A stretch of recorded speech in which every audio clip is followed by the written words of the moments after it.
Erik Gustafson is the executive director of the Education for Peace in Iraq Center here in Washington. He provided his explanation for the surprising results.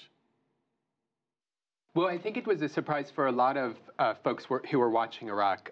But what's interesting, and he's won 54 seats, so he has the largest number of seats so far in the tally. But he also has been part of a protest movement. He had a pretty strong ground game. And so in that sense, you could see someone like him winning quite a few seats. But previous to the elections, a lot of the commentary was, or expectations was that it would be the Prime Minister Abadi's political bloc that would win the majority of the seats, and that did not happen. And the interesting thing, of course, is how pivotal this country is to different world powers. I mean, obviously, Iran has influence there. The United States wants to have influence there, has attempted to have influence there. You see all the levers being pulled in so many of these countries. Talk to me about their influence and what happens going forward, because obviously there's going to have to be a governing coalition cobbled together. Yeah.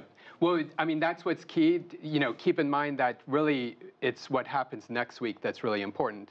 Obviously, Muqtada Sadr's Sahun political bloc has won the majority of the seats, but that's only 54 seats. That's not a governing majority. You have to build a coalition, and that's what comes next. So that puts everything into play, including the Prime Minister's political bloc, including Amiri's political bloc. So we have to kind of see what happens next week with these negotiations. But in terms of the U.S. and Iran, what's interesting about Muqtada Sadr is he isn't talking to either side. So he's very much about Iraq being more independent and setting its own course. And he actually, interestingly enough, did go down and meet with the Crown Prince of Saudi Arabia not too long ago. He, on terms of Iran to assert his independence, he's talked about how Bashar al-Assad should step down to end the bloodshed, which clearly is not Tehran's message. And then on the American side, he does talk about the U.S. or about Iraq being able to establish its own security. But again, he's I think,